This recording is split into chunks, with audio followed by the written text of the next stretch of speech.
Sinabi na nga ni Goku kay Vegeta ang katotohanan tungkol sa kanyang pinagmulan, na ikinagulat ni Vegeta dahil hindi niya lubos maisip ang sinabi ni Goku. Tinitigan ni Goku si Vegeta at sinabing, iyan ang tunay na kwento, Vegeta. Kaya kailangan mong maging mas malakas pa kaysa dati para makagawa ka ng pagbabago sa digmaang ito. Ikaw na ang ating tadhana mula nang ibinalik ka, di ba? Dahil sa'yo, ako ay nagkaroon ng kapangyarihang ito, wala ako ngayon kundi dahil sa'yo, Kakarot. At ngayon, itong si Bekado, kung saan man siya, gusto niyang lumahok tayong lahat sa digmaang mangyayari. Nang biglang, nagsalita si Bekado, oo gusto ko, at ako si Bekado. Ginawa kong likhain ang isang timeline kung saan maaaring baguhin ni Goku ang kasaysayan at iligtas tayong lahat sa pamamagitan ng timeline na ito, dahil hindi niya nagawa noon, at ngayon alam mo na ang katotohanan, kailangan mo ring maging handa para dito at gawin ang lahat ng iyong makakaya, para siguraduhin mananalo tayo. Namangha si Vegeta, Diyos ko, hindi ako makapaniwala, na ngayon ay nakikipag-usap ako sa isang Diyos ng oras. Sige, kung iyan ang mangyayari, gawin natin ito, Kakarot. Salamat, Bekado. Umalis na si Bekado at mula doon, sinimulan ni Goku ang kanyang susunod na plano at hakbang kasama si Vegeta. Naalala ko na malapit na ang torneo ng kapangyarihan. Pero bago iyon, kailangan munang makilala ni Zeno kung sino siya. Sa ganitong paraan, maaari siyang maging kaibigan ni Zeno, at makuha pa ang pagsasanay mula kay Daishinkan para makagawa siya ng malaking pagbabago para sa paparating na digmaan. Sinimulan ni Goku na gamitin ang kanyang pandama, at unang pumunta sa mundo ng Supreme Kai, kung saan nakita niya ang matandang Kai. Tinanong niya ito kung maaari niyang ilabas ang kanyang potensyal, dahil gusto niyang maging malakas at mailabas ito. Dahil ang pagkakaroon ng kanyang potensyal na inilabas, ay magkakaroon ng malaking epekto para kay Goku. Pumayag ang matandang Kai na tulungan si Goku at sinimulan niyang palayain ang potensyal ni Goku. At doon, naramdaman ni Goku na siya ay nagiging mas malakas, at sa wakas ay nailabas na niya ang lahat ng kanyang potensyal. Gumamit si Goku ng instant transmission papunta sa mundo ni Vegeta, kung saan nakita niya na nakikipag-usap si Vegeta kay Whis at pati na rin kay Mires. Nasabik si Goku nang makita si Mires at sinabi, "Hey Mires, kilala mo ba ako? Medyo, masasabi kong tagahanga mo ako. Isa kang opisyal ng Galactic Patrol, tama ba? Ano ang nangyari? Bakit kayo nandito? Mukhang seryoso kayong lahat. Ano ang nangyayari?" Dahil si Moro ay nakatakas mula sa kanyang selda, at siya ay isang uri ng masamang salamangkero. Nagulat si Goku at sinabi, si Moro na agad. Grabe, ang bilis ng mga pangyayari. Pero susubukan kong kumbansihin siya na sumama sa atin, at pagkatapos ay tatawagan ko si Dende para gamitin ang Dragon Balls para sa kanya. Huwag kayong mag-alala, ako na ang bahala kay Moro. Alam ko kung nasaan siya. Agad na gumamit si Goku ng instant transmission papuntang planet Namek. Pagdating niya doon, nakita niyang sinimulan na ni Moro ang kanyang misyon, at nagsimula ng sumipsip ng mga kaluluwa ng mga Namekian. Nakita rin ni Goku ang ilan sa mga tauhan ni Moro, at sinubukan nilang atakihin si Goku ngunit madali niya silang tinalo. Biglang lumitaw si Moro at sinabi, "Sino ka ba at ano ang ginagawa mo dito?"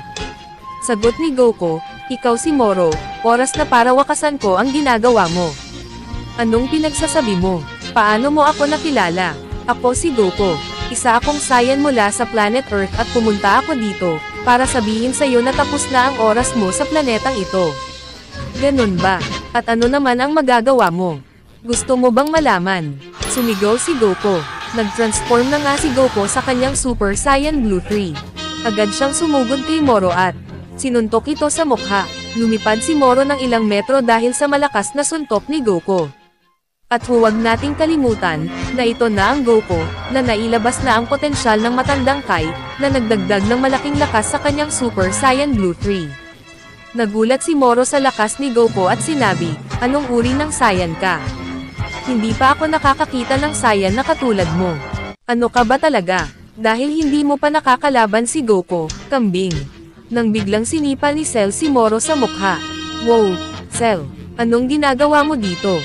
Narito ako dahil naramdaman ko ang enerhiya mo, na nag-transform ka sa Super Saiyan Blue 3, Goku, at alam kong nasa laban ka. Goku, kung okay lang, Pwede ba akong makipaglaban sa nilalang na ito? Sige ba? Ano ang magagawa ng isang mahinang insekto tulad mo sa akin? Sige, subukan mo ako. Malalaman mo rin agad, kambing. Habang nagtitigan sina Cell at Moro, wala silang sinayang na oras. Ginamit ni Cell ang kanyang itim na anyo at hinamon si Moro sa isang laban. Nagulat si Moro sa bagong lakas ni Cell at napansin niya ang malaking pagtaas ng kapangyarihan nito. Dahil dito, biglang tinamaan niya si Moro sa mukha at napalipad ito ng ilang metro. Humanga si Goko sa lakas ni Cell at naramdaman niya kung gaano na ito kalakas. Nakita ni Moro na may isang paraan lang para manalo siya sa laban na ito. Nagsimula si Cell na walang ingat na umatake kay Moro, at iyon ang naging hudyat ni Moro. Hindi napansin ni Cell, hinawakan siya ni Moro sa braso at sinimulan niyang sipsipin ang kapangyarihan ni Cell. Nakita ni Goko na maaaring lumakas pa si Moro, kung magtagumpay ito sa pagsipsip kay Cell, kaya't sinipa niya si Moro palayo. Napalipad si Moro malapit sa kanyang 73 tauhan, at sinabi niya sa kanila na kailangan nilang magsanib para maging iisa. Agad na nagsanib ang 73 kay Moro at naging iisa sila, at tinanong sila ni Moro, handa na ba kayong mamatay? Nais ni Cell na gumawa ng susunod na hakbang, ngunit napansin ni Goko na maraming enerhiya ang nakuha ni Moro, mula kay Cell, at sinabi niya kay Cell na umatras muna, dahil siya na ang lalaban kay Moro. Agad na pinuno ni Goko ang kanyang lakas, at sumugod siya kay Moro, at ganon din ang ginawa ni Moro. Nagbanggaan ang kanilang mga kapangyarihan at naglaban sila ng todo. Sinubukan ni Goko na suntukin si Moro ngunit nakaiwas si Moro, at sinipa siya sa tiyan. Napahinga ng malalim si Goko. Pagkatapos ay binato ni Moro si Goko ng isang malakas na sibat ng enerhiya, na tumama sa ulo ni Goko at bumagsak siya sa lupa. Tumayo si Goko at nakita niyang nasa tabi na niya si Moro, at sinuntok siya sa tiyan at patuloy pa siyang inaatake. Ayaw ni Goko na maging katulad ito ng huling laban nila ni Moro, sa kanyang timeline, kaya agad niyang binawi ang kanyang lakas pabalik sa kanyang base form, habang iniisip ni Moro na nanalo na siya sa laban, dahil bumaba na ang lakas ni Goko. Bago pa man makapagsalita si Moro, nakita niyang nagsimulang kumislap si Goko. Ginamit na ni Goko ang kanyang Ultra Instinct power at nagulat si Moro sa kanyang lakas at sinabi, ang kinang na iyan, ang kapangyarihang iyan ay kapangyarihan ng mga Diyos, paano mo ito nakuha? Hindi ko lang ito basta nakuha Moro, masasabi ko ring ako ay naging bihasa na dito at na-master ko na ito. Bago pa man makapagsalita si Moro, lumapit si Goko kay Moro at sinuntok siya sa tiyan, na nagpasuka kay Moro ng dugo.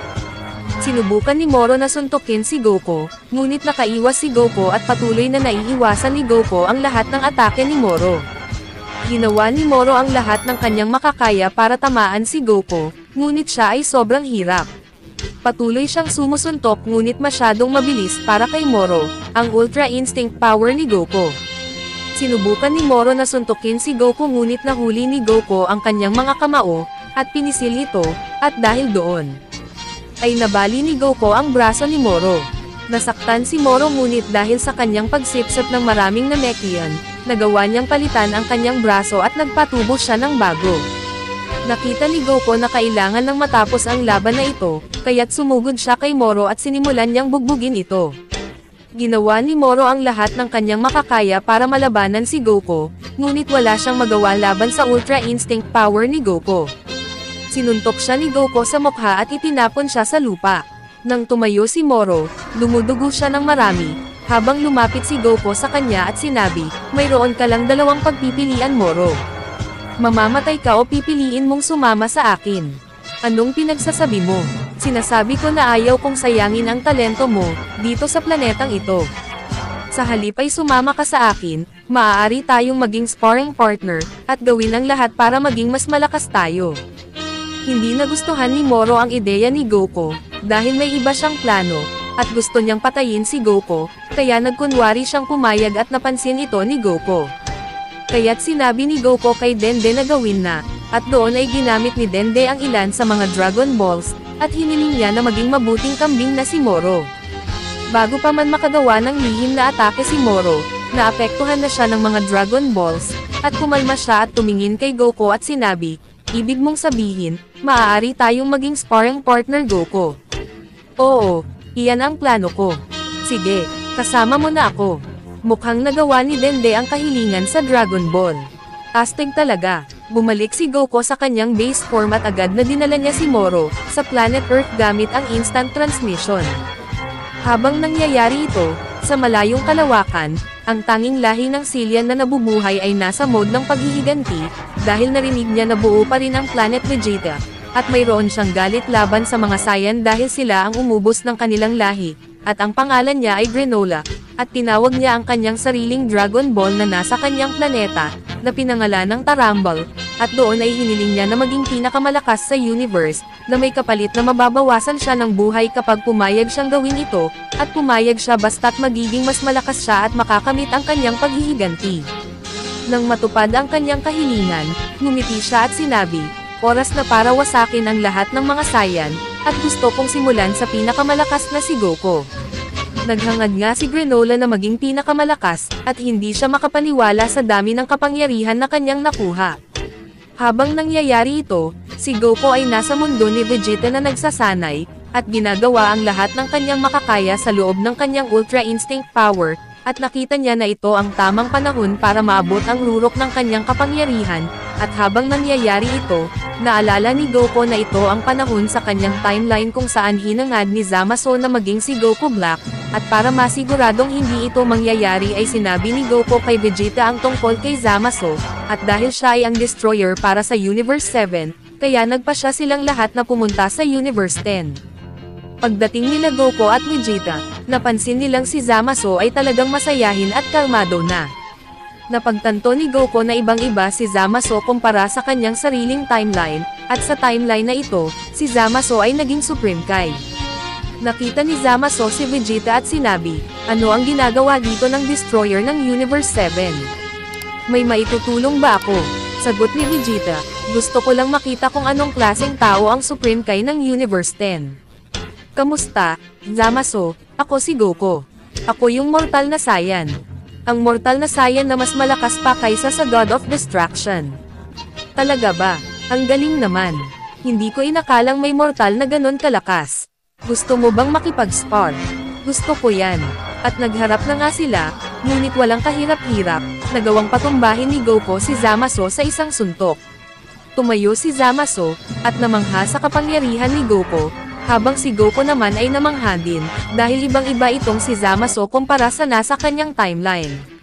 Pagkatapos nito, bumalik sina Goku at Vegeta, at bago sila magpatuloy sa kanilang pagsasanay, dumating ang Supreme Kai at sinabing may mensahe mula sa Omni King, at gusto siyang makita. Alam ni Goku kung bakit gusto siyang makita ni Zeno, kaya't sinabi niya sa Supreme Kai na dalhin siya doon at umalis na sila. Sa palasyo ni Zeno, naroon si Daishinkan nang dumating sina Goku at Supreme Kai. Pagkakita kay Goku, nagpakilala si Daishinkan at matapos makausap si Goku, nagustuhan niya ito dahil nakita niyang espesyal talaga ang mortal na ito, at naintindihan niya kung bakit mas malakas si Goku, kaysa sa kanyang sariling destroyer. Pagkatapos ay nagtungo sila sa loob ng kastilyo ng Omni King, kung saan naroon si Zeno at ipinakilala niya ang kanyang sarili kay Goku. Nang makita ni Zeno na may pagkakatulad ang personalidad ni Goku sa kanya, nagustuhan niya si Goku. Habang nangyayari ito, dumating si Granola sa planet Vegeta at nakita niyang nagtatawanan ang mga Saiyan. Nagalit siya nang makita niyang masaya silang lahat, kahit na sila ang dahilan ng pagkaubos ng kanyang lahi, kaya sinimulan niyang atakihin ang mga Saiyan at sinabi, "Nasaan ang inyong hari? Siya ang una kong papatayin." "Hoy, sino ka ba? Paanong basta ka nalang pumasok dito? Tumahimik ka, hangal na Saiyan." At biglang tinutok ni Granola ang isang pagsabog kay Bardock, at si Bardock ay agad na nag-transform sa kanyang Super Saiyan Blue. Agad nga na sumugod si Bardock kay Granola, at bago pa man siya matamaan ni Granola, nagawa ni Bardock na magpakawala ng atake patungo sa kanya, ngunit ang lahat pala ay panlilin lang lamang, dahil ang tunay na atake ay dumating at tinalo si Bardock. Doon nakita ng lahat na nakakatakot ang kakayahan ni Granola, at wala silang ideya kung sino siya, at agad na dumating si Broly, ang hari ng planeta, at sinuntok ito sa mukha.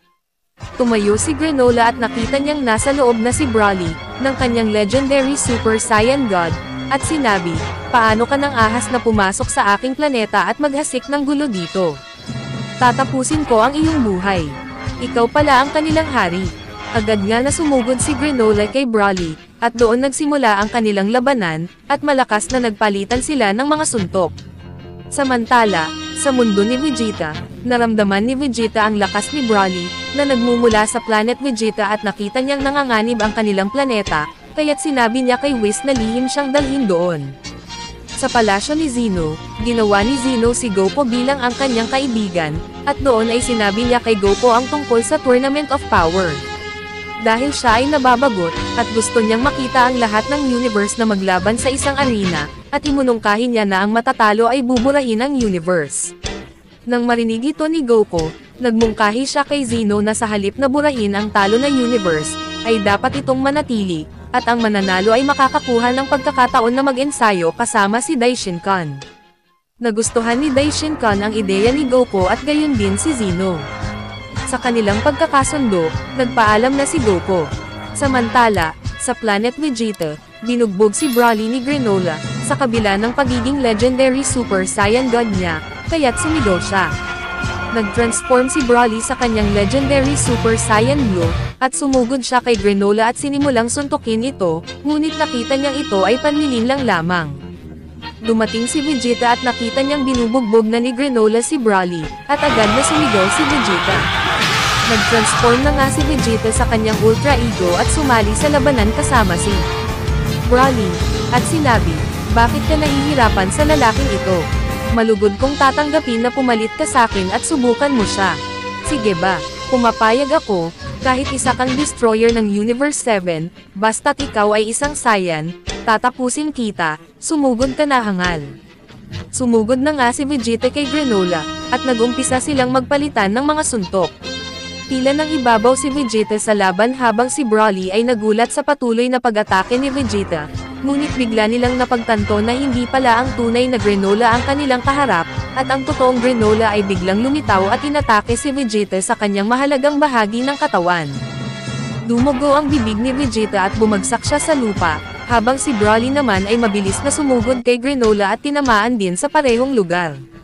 Nang handa na si Granola na magbigay ng huling atake para patayin sila, napansin niyang dumating na si Goku. Tinitigan ni Goku si Granola at sinabi, "Grabe, lahat ng enerhiyang yan ay galing sa'yo. Ang lupit mo, pare. Goku, mag-ingat ka, nasa ibang level yan, ikaw pala si Goku, isang karangalan na makilala ka, Goku, at ngayong alam ko na kung sino ka, oras na para mamatay ka." Sinubukang umatake ni Granola kay Goku sa kanyang mahalagang bahagi ng katawan, ngunit gumamit si Goku ng kanyang Ultra Instinct Power. Nagawa niyang iwasan ang atake ni Granola at sinabi, "Kailangan ko pala talagang mag-ingat sa'yo. Subukan mo man pero pareho lang ang kalalabasan, matatapos ko pa rin ang buhay mo." Sumugod si Granola kay Goku at nagawang tamaan siya. Nagulat si Goku na kahit ginamit niya ang kanyang Ultra Instinct Power, ay natamaan pa rin siya ni Granola. At dahil doon, mabilis na bumalik si Goku kay Granola at nagpatuloy sila sa pag-atake sa isa't isa. Sa bawat suntok nila, nayanig ang buong planeta habang sinubukan ni Goku na makasabay kay Granola, ngunit ang iniling ni Granola sa Dragon Ball ay ang maging pinakamalakas, na nangangahulugang mas malakas pa siya sa Ultra Instinct Power ni Goku. Tinamaan niya si Goku sa tiyan na nagpasuka sa kanya. Nakita ni Vegeta na walang saysay ang laban dahil patuloy na nang ibabaw si Granola kay Goku, at sinabi niya, "Bakit ganon? Bakit siya lang ang may kakayahang tapatan ang Ultra Instinct ni Kakarot? Ibang klase ang taong ito. Alam nyo, ginamit ko ang Dragon Ball para hilingin na maging pinakamalakas akong nilalang, at ito ang resulta. Duwag na galaw yan, pare, dahil ako, hindi ko aaksayahin ang hiling na maging pinakamalakas. Gusto kong pagtrabahuhan ang aking lakas." Napansin ni Granola na parang mas lumiliwanag ang katawan ni Goku at nagsimulang mag-init. "Ano ito? Dahil ba mamamatay ka na? Tapusin na natin ito para mapatay ko na ang lahat ng mga Saiyan. Hindi iyon mangyayari, tandaan mo yan. Tatapusin ko na ang labang ito." Matapos lubusang magsanay sa kanyang Ultra Instinct Power, nagawa na ni Goku na mag-transform sa kanyang Master Perfect Ultra Instinct. Ang lahat ay nagulat sa kanyang kapangyarihan, ito ang kapangyarihang kanyang pinaghirapan, at dahil nakakaramdam sina Vegeta at Broly ng God Ki, sila ay labis na humanga. Si Vegeta naman ay labis na natuwa para kay Goku, dahil napansin niyang ang kapangyarihan ni Goku sa Master Ultra Instinct ay higit pa sa kanyang inaasahan. Samantalang si Granola ay nagulat at sinabi, anong klaseng kapangyarihan yan? Wala yan kumpara sa akin. Sige, simulan na natin ang tunay na labanan, Granola. Sumugod si Granola kay Goku at sinubukang tamaan siya, ngunit agad na umiwas si Goku. Dahil hindi siya makatama, patuloy na sumugod si Granola kay Goku at sinubukang tamaan siya, ngunit iniwasan lahat ni Goku na parang wala lang, at dahil doon, madali niyang nasipa si Granola sa mukha at sinundan ng suntok, na nagpalipad kay Granola ng ilang metro ang layo. Lumapit si Goku at sinabi, tumayo ka, gusto pa kitang bugbugin. Wala ka ng pag-asa, dahil mas malakas ako sa'yo. Anong nangyayari? Hiniling ko na maging pinakamalakas sa buong universe, ano ito? Talaga ba? Sumugod ka na, subukan mo ako. Sumugod si Granola at sinubukang umatake kay Goku ng todo at walang ingat, ngunit nailagan lahat ni Goku ang mga atake ni Granola at dahil doon, binago niya ang sitwasyon at sinuntok si Granola sa mukha at mula doon, sinimulan niyang bugbugin ito, binalibag ni Goku si Granola sa lupa, habang nagulat si Goku na malakas talaga siya kahit hindi niya ginamit ang Dragon Balls. Tumingin si Goku sa kanya at sinabi, baka hiniling mo na maging pinakamalakas ka, bago pa man ako magkaroon ng pagkakataon na ilabas ang aking Master Ultra Instinct, at dahil doon natalo ka, Granola. Sumugod si Goku kay Granola at sinimulang suntukin siya ng walang tigil, at biglang, ginawa ni Goku ang isang malakas na Kamehameha Wave habang tinitigan niya si Granola at sinabi, may dalawa kang pagpipilian dito. Sumama ka sa akin o mamamatay ka, dahil ayaw kong makita ang isang malakas na katulad mo, na mamamatay dito, Granola. Hindi ako kailanman sasama sa inyong mga sayan. Pinatay ninyo ang aking mga kalahi. Ganun ba? Sige, may gagawin ako, Granola. Sumama ka sa akin dahil lahat tayo ay lalahok sa torneo, at bilang kapalit, hihilingin ko na ibalik ang iyong buong lahi. Paano mo yan magagawa? Sa pamamagitan ng Super Dragon Balls. Posible yun. Ano? Mayroon palang Super Dragon Ball. Tama yun. Ano? Sasama ka ba? Sige, sasama na ako. Ngayon, kailangan na nating lahat na maghanda para sa Tournament of Power.